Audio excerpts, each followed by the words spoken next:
Surya. Assalamualaikum warahmatullahi wabarakatuh. Ginoong Tagapangulo, mga ginagalang kong kasamahan sa Senado, ako po ay tumitindig sa pulpitong ito ngayong hapon sa bisa ng personal at kolektibong pribilehiyo. Sa mga nagdaang linggo at buwan, sunod-sunod pong sinubok ang ating bayan. Hindi pa man nakakabangon ang ilang lugar sa pagyanig ng lupa, nasundan na agad ng pagbagyo at pagbaha. Sa aking pagpunta kamakailan sa Cebu, nakita ko ang dalawang muka ng sakuna, ang bigwas ng lindol at hagupit ng bagyo. Magkasunod nilang winasak ang bayan. Mga pader na bumigay, mga bahay at mga establishmentong pinaghirapang itaguyod ng ilang taon ay gumuho. Mga sasakyan na nagkapatong-patong at mga komunidad na hanggang ngayon ay nababalot pa rin ng takot at pangamba. Sa mga ganitong panahon, lagi na lang nating naririnig na pinupuri ang pagiging resilient o matatag ng mga Pilipino. Halos nakatahina ang katangiang ito sa ating pagkatao. Pilipinong matatag, matibay ang loob, matiisin sa gitna ng sakuna. Palibasa ba ang mga Pilipino ay matatag? Dapat bang palagi na lamang siyang makaranas ng paghihirap at pagdurusa? O likas bang delikado talaga ang Pilipinas pagdating sa mga sakuna? O naging ganito na lang kadelikado dahil sa kapabayaan at pagsasamantala? Mahigit po 4 na milyong Pilipino sa 8 rehiyon ang sinalanta ng Bagyong Tino. Mga ari-arian, mahigit 155,000 bahay ang naitalang nawasak, 155,000. At ang naitalang pinagsamang halaga ng pinsala sa agrikultura at infrastructure ay tinatayang nasa 337.6 million at baka tumaas pa. Ang isang hindi katanggap-tanggap at pumupukaw sa dibdib ng bawat Pilipino ay ang mahigit 200 ang naitalang nasawi. Kinain ng putik na lagpas tao at mahigit 100 ang nawawala at mahigit 500 ang sugatan. Habang bumabangon pa lamang ang iba nating mga kababayan at mga institusyon sa nagdaang bagyo, dumating naman ang Bagyong Uwan na nanalanta sa mahigit 2 milyong Pilipino sa 15 rehiyon. Sa kasalukuyan, mahigit 800,000 ang nasa evacuation centers. 6 ang naitalang nasawi at tinatayang mahigit 4,000 bahay ang napinsala. Naulat din ang pagbaha sa mahigit 200 lugar, habang halos 300 bahagi ng kalsada at higit sa 50 tulay ang hindi madaanan sa kasagsagan ng bagyo. Nakaranas din ng pagkawala ng kuryente at supply ng tubig sa mahigit na 400 lungsod at munisipalidad, kasama na po ang aking probinsyang Camarines Norte. Sa mga karanasan nating ito, nabunyag na naman ang katiwalian sa mga proyekto.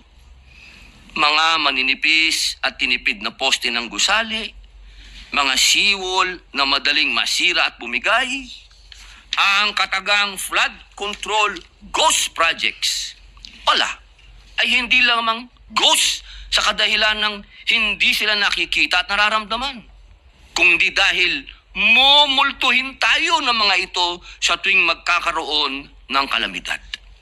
Mumultuhin tayo ng kapabayaan at katiwalian na pinabayaan nating manuot sa sistema.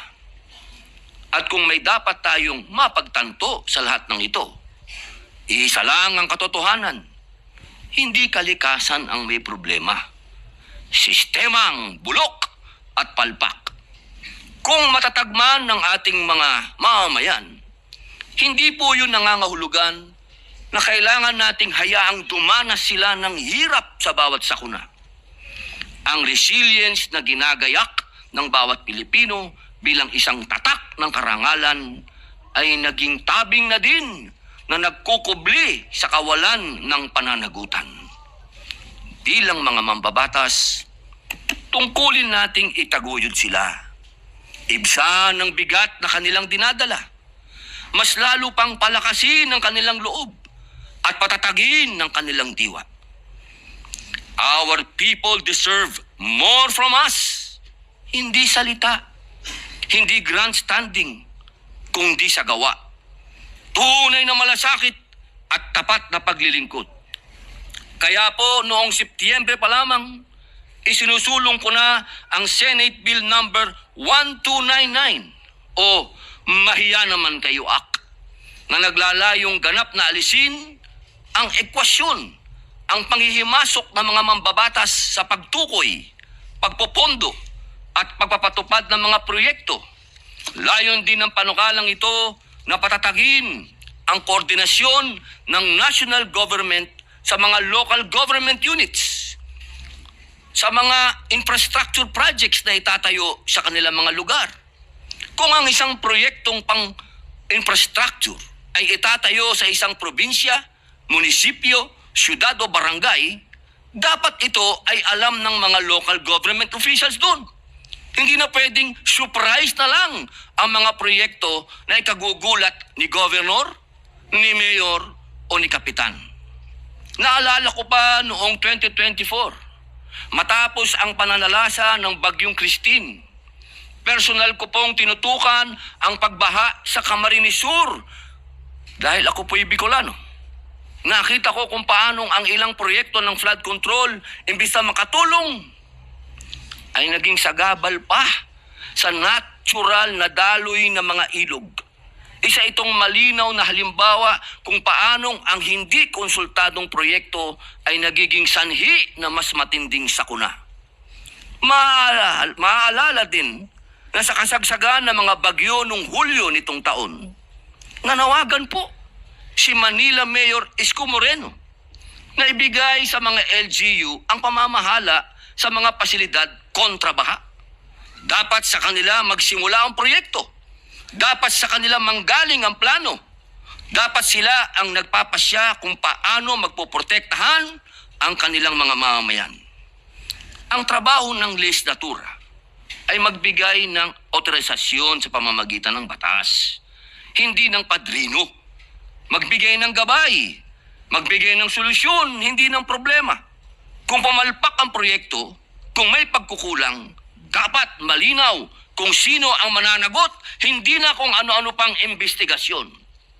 Ngunit, kahit ayusin natin ang sistema, paano po tayo makakaiwas sa sakuna kung hindi natin alam ang panganib? Kaya, isinusulok ko rin po ang Senate Bill number 1481, ang National Hazard Mapping Act. Kailangan natin ng malinaw, kumpleto at updated na pambansang mapa ng panganib. Isang mapang magsasabi kung saang delikado tumira, kung saan hindi dapat magtayo, at kung saan dapat ililikas ang mga pamilya bago dumating ang bagyo, lindol o pagguho. Ang mapang ito ay buuin sa pamamagitan po ng koordinasyon ng DNR, NAMRIA, DOST, Climate Change Commission, NDRRMC at DILG. At i-update tuwing 5 taon. Ang mapang ito ang magiging gabay ng LGU sa zoning, urban planning, relocation at emergency response. Hindi pwedeng hula-hula ang buhay ng Pilipino. Hindi pwedeng tsambahan ang kaligtasan ng komunidad. Ang respeto sa siyensya ay respeto sa buhay.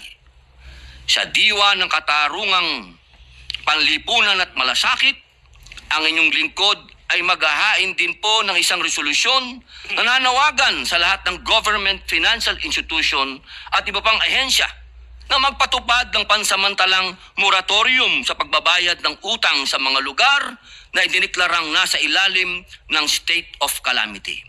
At humihikayat sa mga pribadong bangko at institusyon na makiisa sa diwang ito. Sa ganitong sitwasyon na labis na silang sinubok ng panahon, huwag na natin pong dagdagan pa ang kanilang pagkalugmok. Ako rin ay nananawagan sa ating pamahalaan at sa mga kapwa lingkod bayan na pawiin muna ang mga labis na formalidad, masalimuot na proseso at mahigpit na requirement sa pagbibigay ng serbisyo sa ating mga kababayang labis na naapektuhan ng kalamidad. Sa panahon ng pangangailangan, ang agarang tulong ay hindi dapat hadlangan ng masyadong maburokrasyang pagkilos dahil ang bawat segundo ay mahalaga sa buhay at pagbangon ng ating mga mamamayan. Huwag nating gawing normal ang pagtitiis, ang pag-akyat sa bubong, ang paglusong sa tubig baha at putik na may panganib na makuryente. Sa makatwid, hindi palibas ay sila'y matatag. Maaari na nating hayaang maging normal na bahagi ng buhay ng Pilipino ang pagdurusa. Ang resilience ay dapat sandata, hindi kapalit ng responsableng pamamahala. Ang katatagan ay dapat pinupunan ng tulong, hindi inaabuso ng kapabayaan. Ang pagtitiis ay hindi parusa. Kaya muli, ako po'y nananawagan. Mahiya naman tayo kung inuuna natin ang politika kaysa buhay. Mahiya tayo kung kaya nating manahimik habang may nagdurusa. Ngunit kung kikilos tayo ngayon, kung iwawasto natin ang sistema, kung uunahin natin ang pagmamalasakit kaysa pamumulitika, maibabalik natin ang tangal sa serbisyo publiko. May pag-asa pa ang Pilipinas. Ngayon ang panahon para makita ang peligro bago dumating ang trahedya. Ngayon ang panahon para hindi lang tayo maging matatag, kung hindi maging ligtas. Ngayon ang panahon para protektahan ng buhay ng Pilipino, hindi ang kapangyarihan. Mga kasama, mga kapwa ko lingkod bayan. Sa akin pong pag-ikot, kitang-kita ko po ang hindi ko po maipaliwanag sapagkat hindi na po kailangan ng matinding research o mga scientists kung anong naging problema dito sa ating bayan, ba't maraming namamatay. Saan po kayo nakakita na mga riverbed may nakatirang tao? Mga daanan ng tubig, ginawang tirahan ng tao at ginawa pang barangay. Siguro naman po mga kasama, kitang-kita na natin kung saan ang problema. Ang kailangan po natin ngayon ay political will. Kailangan po natin talagang ipabatid sa ating mga kababayan na hindi po tinitiran ang riverbed at hindi po tinitiran ang mga ilalim ng tulay. Hindi po tinitirahan at hindi po pwedeng gawing barangay ang daanan ng tubig na inukit ng kalikasan.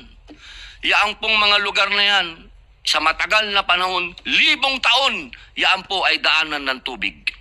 Kaya mga kasama, pagbutihin pa natin, dahil ka nga ng aking yumaong ama, ang tunay na karangalan ng tungkulin ay nasusukat hindi sa karangyaan ng posisyon, kundi sa malasakit, serbisyo, at pagsasakripisyo ng sarili para sa pinaglilingkuran. Maraming salamat po.